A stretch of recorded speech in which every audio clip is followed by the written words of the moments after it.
4,398 दिन। नरेंद्र मोदी 4,399 दिन। जवाहरलाल नेहरू के टेक्का नरेंद्र मोदीर निर्वाचित प्रधानमंत्री हिसेबे सबचेये बेशी दिन। नरेंद्र मोदीर एक जुग निर्वाचित प्रधानमंत्री हिसेबे सबचेये बेशी दिन। এত বছর মানুষের সেবা করতে পারা সৌভাগ্যের, জনতাই ভগবানের রূপ বললেন প্রধানমন্ত্রী।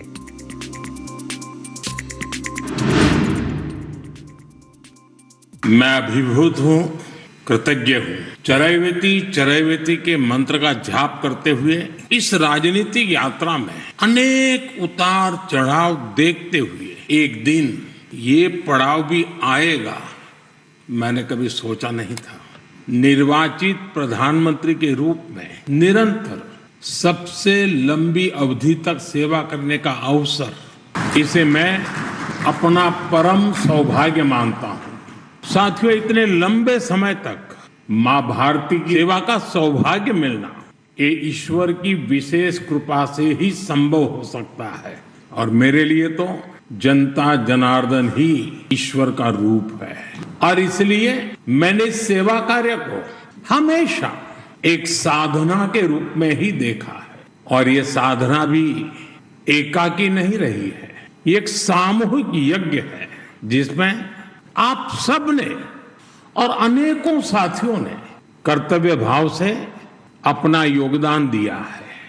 मैं आज इस यात्रा के ऐसे सभी साथियों के प्रति भी अपना आभार प्रकट करता हूं। কংগ্রেসকে তো প্রধানমন্ত্রীর দেশের সঙ্গে বিশ্বাসঘাতকতা করেছে কংগ্রেস, বিজেপির ওপর ভরসা রেখেছেন দেশবাসী, বার্তা নরেন্দ্র মোদীর। देश के लोगों ने कांग्रेस के विश्वासघात के बाद अपना भरोसा हमें सौंपा था कि देश कांग्रेस के कुचक्र से आजाद हुआ है। कांग्रेस ने देश को लाचारगी, बेचारगी और हीन भावना के गर्त में गिरा दिया था। देश को यही एहसास कराया जाता था कि भारत में विकास धीरे धीरे ही होता है, भारत में तेज विकास संभव ही नहीं है। और बड़ी ही चतुराई से इस धीमी विकास को एक नाम दिया था, हिंदू ग्रोथ रेट। यानी कार्यशैली कांग्रेस की, दायित्व कांग्रेस का, विफलता कांग्रेस की, लेकिन कलंक देश की बड़ी हिंदू आबादी के नाम लगाया गया, जबकि असल में इस कुसंस्कृति का नाम होना चाहिए था कांग्रेस ग्रोथ रेट। সঠিক নীতিতে সরকার চললে দেশের উন্নতি হবেই। এনডিএ সরকারের আমলে 12 বছরে 25 কোটি মানুষ দারিদ্র্য সীমার উপরে, এটাই সরকারের সাফল্য, বার্তা প্রধানমন্ত্রীর। जब सही नियत से सरकार चलती है तो तेज गति से विकास भी होता है। एनडीए सरकार के इन 12 वर्षों में 25 करोड़ से ज्यादा लोगों का गरीबी से बाहर निकलना ये दिखाता है कि हमारी नीतियां सही हैं, हमारी दिशा सही है।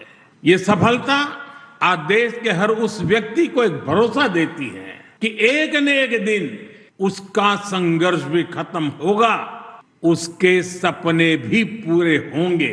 कल जो गरीब था, आज जो न्यू मिडिल क्लास बना है, उसे अब हमें पीछे नहीं होने देना है। विकसित भारत का सपना अब किसी एक व्यक्ति का नहीं रहा, किसी सरकार का नहीं रहा, किसी दल का नहीं रहा, देश के जन जन का सपना बन चुका है, संकल्प बन चुका है। और इस सपने की पूर्ति के लिए अपना हर पल समर्पित करना है।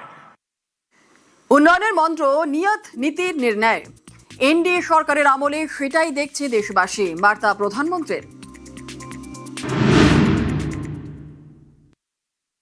देश ने देखा कि जब नियत, नीति और निर्णय तीनों एक साथ काम करते हैं तो विकास की गति कैसी होती है। देश ने देखा कि जो काम दशकों में होते थे वो काम महीनों में होने लगे। देश ने बहुत लंबी यात्रा तय की है। साथियों, 2014 में देश में केवल 25 करोड़ इंटरनेट यूजर थे। आज 100 करोड़ से अधिक यूजर इंटरनेट से जुड़े हैं। 2014 में डिजिटल पेमेंट्स ना के बराबर थे। आज भारत डिजिटल ट्रांजैक्शन में नंबर 1 देश है। ये कांग्रेस ग्रोथ रेट और एनडीए ग्रोथ रेट का अंतर है। एक स्थिर सरकार होने का लाभ क्या होता है? 2025-26 में भारत ने 7.7% की ग्रोथ रेट हासिल की है और पिछला क्वार्टर तो जो 31 मार्च को खत्म हुआ उसमें भी भारत की ग्रोथ 7.8% रही है। ভারতের কাছে সমাধান চায় বিশ্ব। সমুদ্র মন্থন অভিযান ভারতের। তেল ও গ্যাস নিয়ে ভালো খবর আসছে, বার্তা নরেন্দ্র মোদীর।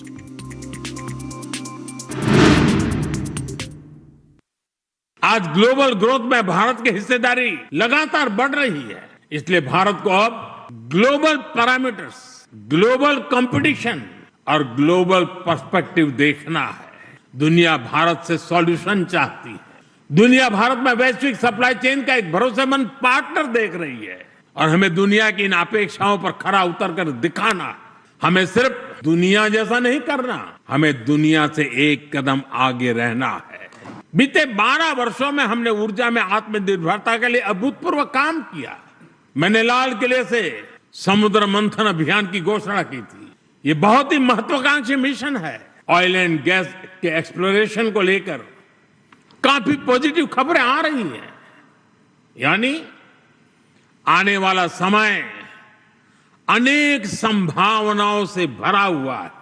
अब हमें 500 गीगावाट रिन्यूएबल एनर्जी के टारगेट को जल्द से जल्द पूरा करना है। सोलर एनर्जी को लेकर तो काम तेजी से चल रहा है, लेकिन अब हमें न्यूक्लियर एनर्जी के लक्ष्यों को भी तेजी से हासिल करना है। अभी हमने दुनिया को दिखाया है कि Bharat fast breeder reactor technology में कितना आगे पहुंच गया है। ये टेक्नोलॉजी हमें न्यूक्लियर एनर्जी में आत्मनिर्भरता की तरफ ले जाएगी। দলের থেকে বড় দেশ, উত্তর পূর্বে শান্তি রক্ষা থেকে অপারেশন সিন্দুর, মাওবাদ নকশালবাদ থেকে মুক্ত, 3 তালাক বিরোধী আইন দেশের জন্যই এনডিএ সরকারের কাজ বলে বার্তা প্রধানমন্ত্রী নরেন্দ্র মোদীর। दल से बड़ा देश है और जब नेशन फर्स्ट, देश प्रथम की भावना से काम होता है। पहले सरकारें आर्टिकल 370 की बात करने से डरती थी। हमने उसे खत्म करके पूरे देश में एक संविधान लागू किया। पहले नॉर्थ ईस्ट से बम, बंदूक और ब्लॉकेट जाने का नाम नहीं लेते। हमने नॉर्थ ईस्ट में शांति भी लौटाई और स्थिरता भी लेकर आई। पहले भारत आतंक के हमलों के बाद चुपचाप दर्द सहता रहता था। हमने आतंकवादियों पर सर्जिकल स्ट्राइक की। ऑपरेशन सिंदूर में दुनिया ने भारत का सामर्थ्य देखा। पहले मान लिया गया था कि नक्सलवाद, माओवाद कभी नहीं खत्म होने वाले, कभी खत्म हो ही नहीं सकते। हमने देश को नक्सलवाद, माओवाद के उस जहर से मुक्त करके दिखाया।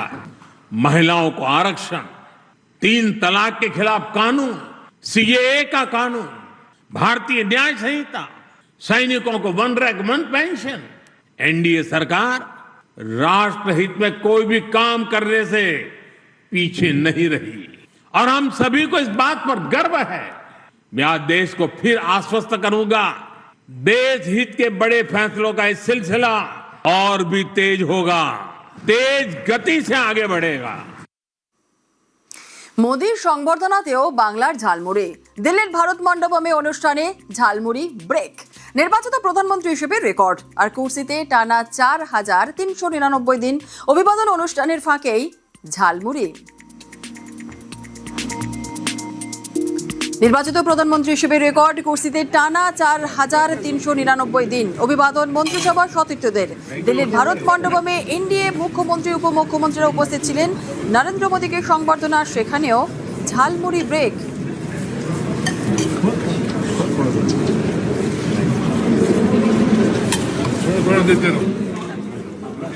নরেন্দ্র মোদীর হাতে ঝালমুড়ি তুলে দিলেন রাজ্যের মুখ্যমন্ত্রী শুভেন্দু অধিকারী। Thank you.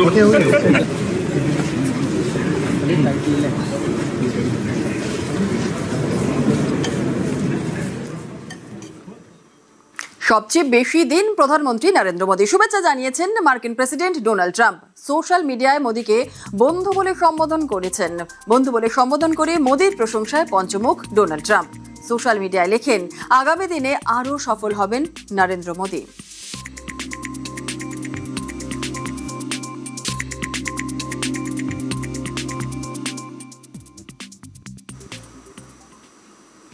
দু বছর পর ফের নীতি আয়োগের বৈঠকে বাংলার মুখ্যমন্ত্রী।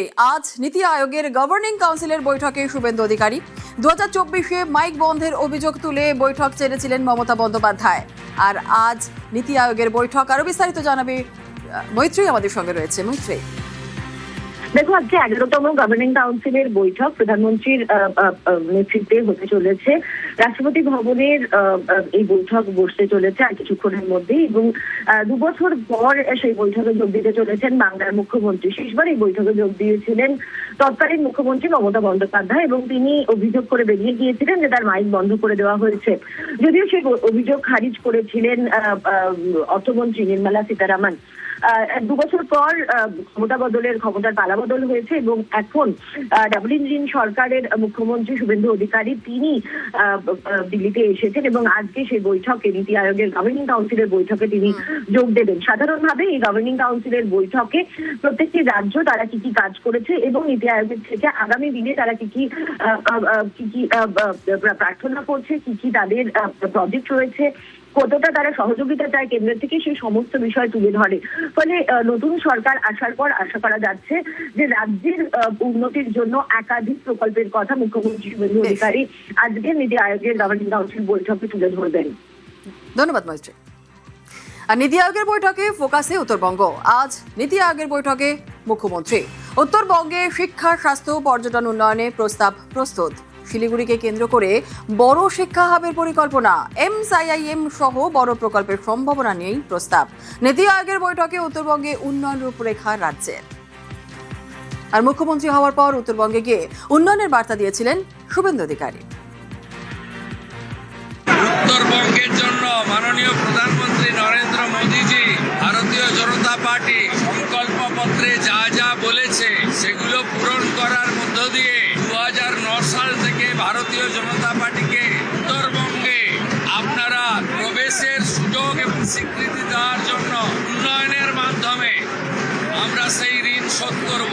উত্তরবঙ্গের অভিমান, বঞ্চনা, ন্যায্য অধিকার ফিরিয়ে দেওয়ার কাজ ভারতীয় জনতা পার্টির সরকার করবে। এবার খুলছে মেসি ফাইলস। কলকাতা হাইকোর্টে স্ক্যানারে অরূপ বিশ্বাসের ভূমিকা। মেসি বিশৃঙ্খলায় নতুন করে তদন্তের নির্দেশ হাইকোর্টের। মেসি বিশৃঙ্খলা নিয়ে কড়া পর্যবেক্ষণ বিচারপতির। যুব ভারতী বিশৃঙ্খলা কলকাতার ঐতিহ্যের দাগ। মন্তব্য হাইকোর্টে, তৎকালীন ক্রীড়ামন্ত্রীর আচরণ সমর্থনযোগ্য নয়। মন্তব্য হাইকোর্টের, হাজার হাজার ফুটবল প্রেমী স্বপ্নের নায়ককে দেখতেই পাননি। আর অরূপ বিশ্বাসকে তদন্তে সহযোগিতার নির্দেশ হাইকোর্টের। তদন্ত চলাকালীন দেশ ছাড়তে পারবেন না অরূপ বিশ্বাস।